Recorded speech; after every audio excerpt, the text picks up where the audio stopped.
This is what we're going to be making today, is a set of 6 piggy soaps. We need oils, lye, and liquid. These are made from fresh lard that we've harvested from our pasture-raised heritage red wattles, and from raw milk that we've milked from our own herd of La Mancha dairy goats. We're going to add some commercial lye, and I'll explain why we do that. This is purchased lye, but lye is a 100% natural ingredient, and it's made by taking hardwood ash, the white ash from hardwood, putting it in a barrel and running water through it. So this is fresh raw goat milk. This is our lard. This is straight off the pig.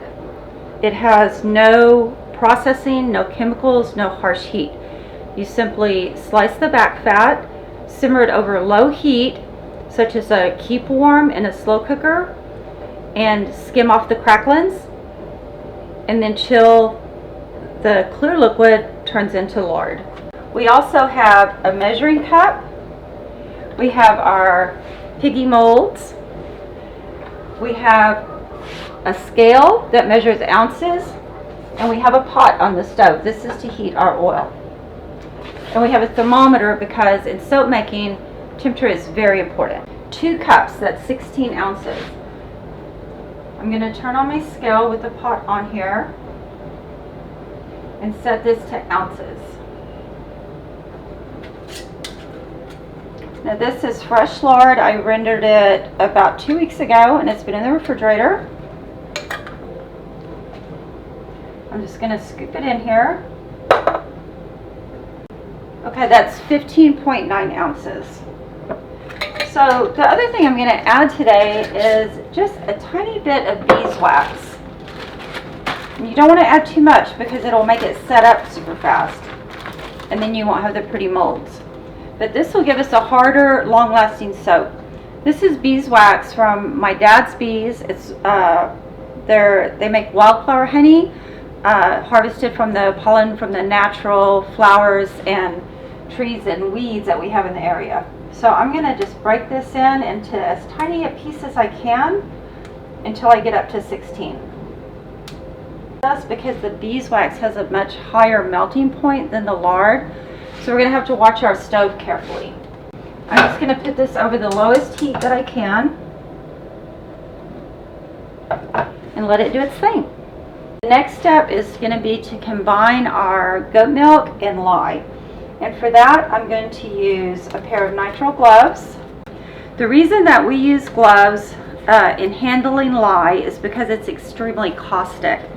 And it also produces a chemical reaction called sapification.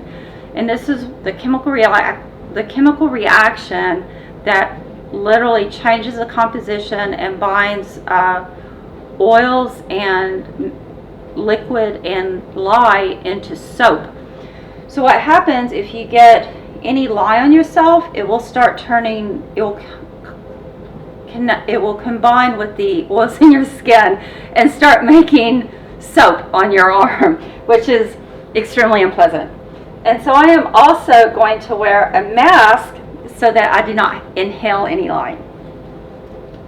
Temperature is very important in soap making. If it's too hot, it will not set up right, and it will also be an ugly color. If it's too cold, it can be crumbly. When lye connects with liquid, it produces heat. I freeze my milk so that when I stir the lye in, it gives me a little bit of a window of opportunity to get it mixed really well without getting too hot. Checking my recipe because we're only doing 1 pound today, so I need 2.5 ounces of lye. Turn my unit back on. Make sure it's on ounces. And I'm going to go to 2.5. 2.5. Now, if you get too much milk or too much oil, it'll evaporate. If you get too much lye, you can cause caustic burns. And I'm going to very slowly put a little bit of lye on and just start mixing, even though the milk is still frozen. Just gonna rub it, put a little more lye on. We don't need to start watching the temperature yet, but by the time the milk starts melting, we're gonna start checking it. And at the same time, we need to keep a watch on our lard, which is almost completely melted. Our lard is completely melted and getting pretty hot, but the beeswax still is in little clumps. So what we're looking for is once the beeswax is completely melted, we'll stick a thermometer in here, we'll turn the heat off, and we'll start watching for it to come down to 120 degrees.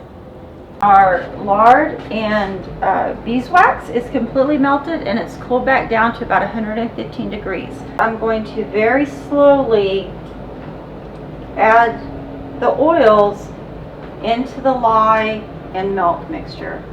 And I'm going to stir. This is super important that you stir very well. This is your mix where you're mixing it all together so it can start the process of sapification.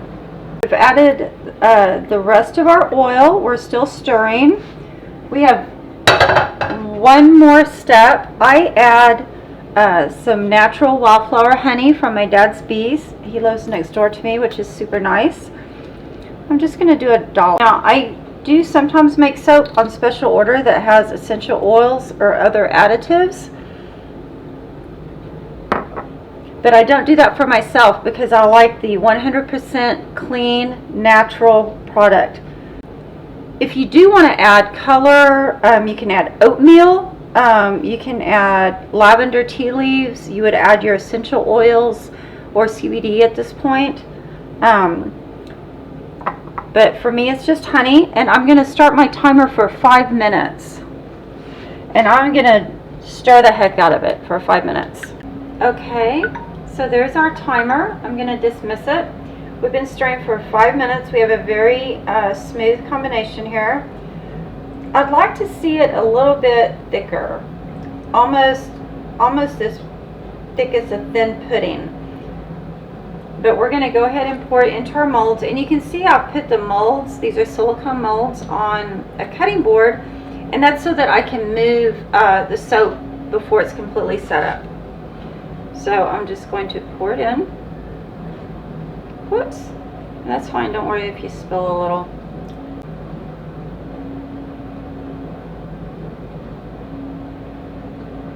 Generally for 24 to 48 hours. Then they can move to the soap room where you can have cooling racks. You can set them anywhere that there's a little bit of a breeze. At that point, you just pop them out. You can set them on a paper towel or set them on a rack somewhere that there's a good airflow, and in 6 weeks they'll be ready to go.